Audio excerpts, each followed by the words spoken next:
Queen Anne's County Housing Authority joined us in the studio to introduce some of their staff and tell us about some of the programs and services they provide. They also updated us on some of the many accomplishments and changes they've made since Wanda Shepard, the new executive director, came on board last year. Renee Carter has joined us in the studio today. She works for the Housing Authority also. Renee, tell me a little bit about your position with the Housing Authority. Well, George, I'm the property manager for Graysonville Terrace Apartments. That's a senior development located in Graysonville, Maryland. And recently, I've been given the responsibilities of Terrapin Grove Senior Apartments, which is located in Stevensville, Maryland. And I'm delightful to have them both. In Graysonville, I already heard that only part of the overall Terrapin Grove area is under what you guys manage.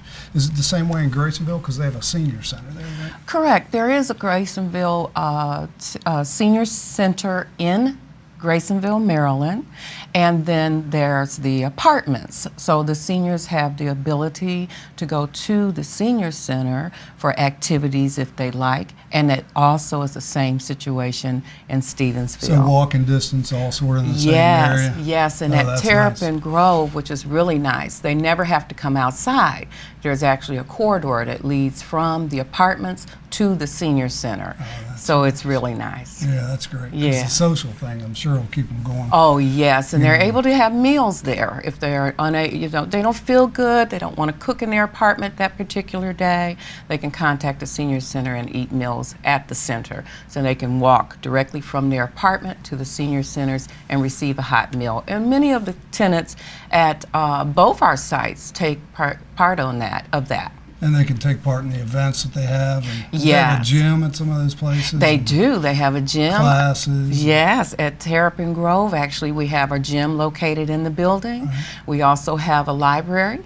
We have a lounge, we have a patio with a grill, we have a community room, and we have a guest suite, which is really nice because if you have out-of-town guests or family to visit you and you don't have the room in your apartment, they can contact the Housing Authority and they can actually rent the guest suite while they're visiting a friend or relative at the development. Be right on site. So it's perfect. That's a great thing. Yes. As property manager, what do you enjoy most about your job? I have to say the tenants, the residents, they are absolutely wonderful. They are delightful. They have a lot of history to tell you. They're appreciative of what we do for them. They have no problem telling us if they're not happy, but it's a good training tool for us, and they are just delightful. That's great. Yeah.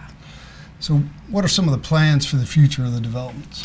Well, for Graysonville Terrace, we have, under the direction of Natalia Miles, who was my predecessor, we were able to update the air conditioning systems. We were able to update the sprinkler systems.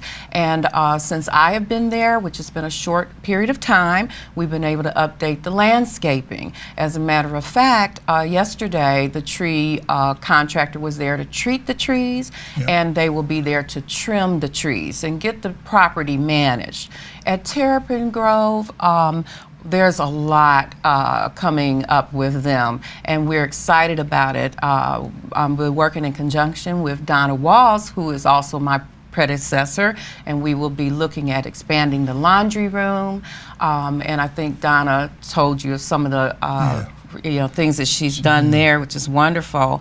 We're also looking at updating, or I should say installing, a security system at Graysonville Terrace so that the citizens feel a little safer and we'll feel a little safe about it as well. Right, that's great. Yeah.